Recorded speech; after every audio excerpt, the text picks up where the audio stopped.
Okay, I am back. Sorry about that. It was an easy fix. I left it in here just so I could show it to you in case I have any new sewers watching. I'm sure that's not the case, but if it is, if this happens to you, please just email me because I have become incredibly well-versed at solving this particular problem over the past couple of days, because it happens a lot. And it's just, a tension issue with the thread. So you just have to kind of cut it and pull out these little pieces and start back over again. So I'm going to find my wire in here. I'm sure that's gone away with all my pulling and tugging. Here it is. And just pull it back up to the top. I started out like pinning the wire in place. And it just wasn't very efficient. Actually, I'll just go ahead and pin it so you can see where it is though. So I'm putting pins in long ways to hold the wire where it is, but I am not going to sew anywhere near these pins. I'm going to sew below them so that nobody gets hurt.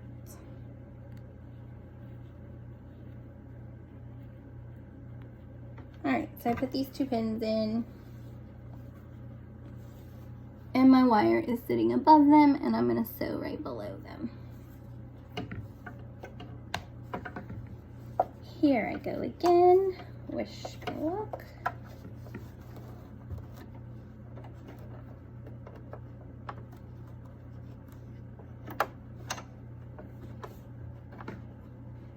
Foot's down, needles down, and I'm sewing.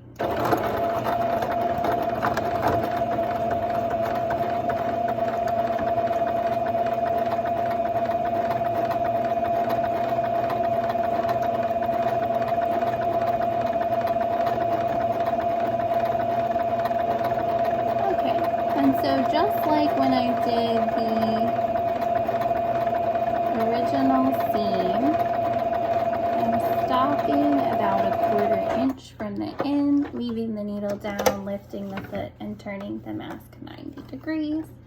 This is just so I get a nice, even, reinforced seam around all 4 sides. Now the last side, of course, is the side with your opening. And you're going to make sure that you've got all your fabric in there in the opening so that you make a seam with that end as well. That's not going to be reinforced. Well, it will later, but right now it's just going to be the only seam over that 2-inch gap there. And it usually takes me like 20 minutes to make one of these masks. I know this video has taken a little longer, and definitely it takes longer when you have to make the ties. The longest part for me is actually prepping the materials, cutting everything to size, and then making those 4 ties because that's been pretty tedious. I did order on Amazon some 3/8 inch ghost green ribbon, which was recommended to me, but it's not supposed to get here for a while because it's surprisingly not an essential item according to Amazon.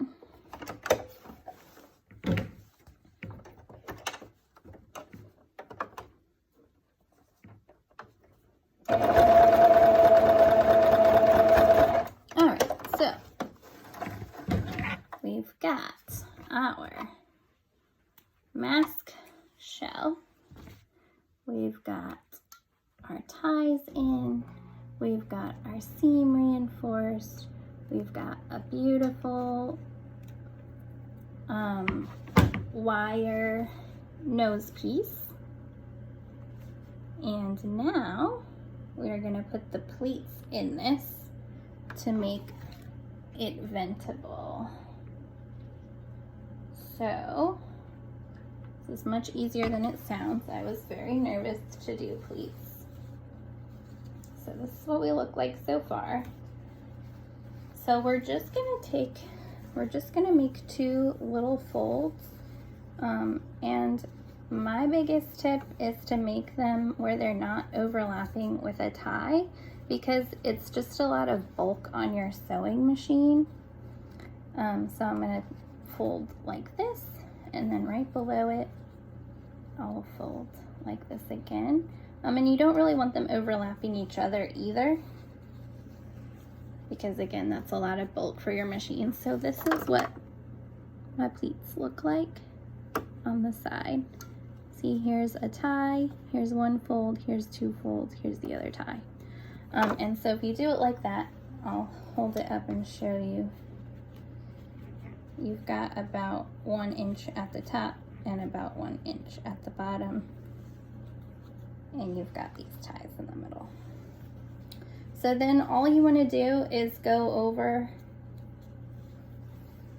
the pleats with your sewing machine, just on that short edge. No need to go all the way back around. And then you're done. So let me get this in here. Run this through, and then I'll show you my finished product.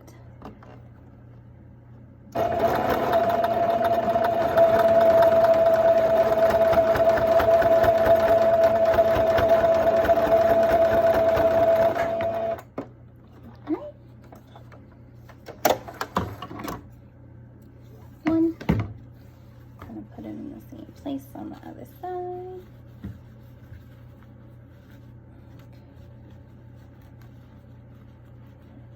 Oh, that's my embroidery.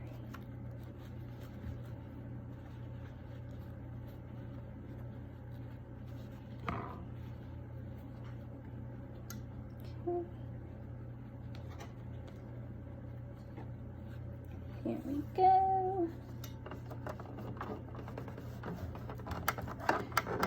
Now all the tutorials on pleating say to put this seam directly over the last seam that you put into it. I have never been able to line it up exactly. I've gotten pretty close, but it's fine.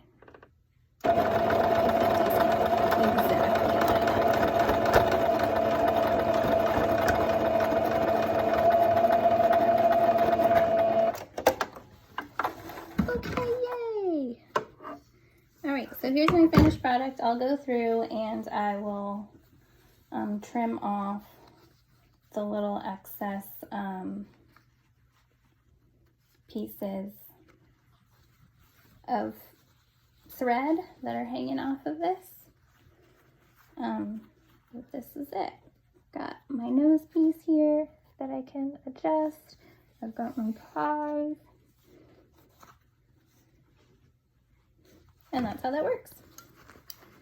So thanks for bearing with me, and hope you enjoy making this. Thank you.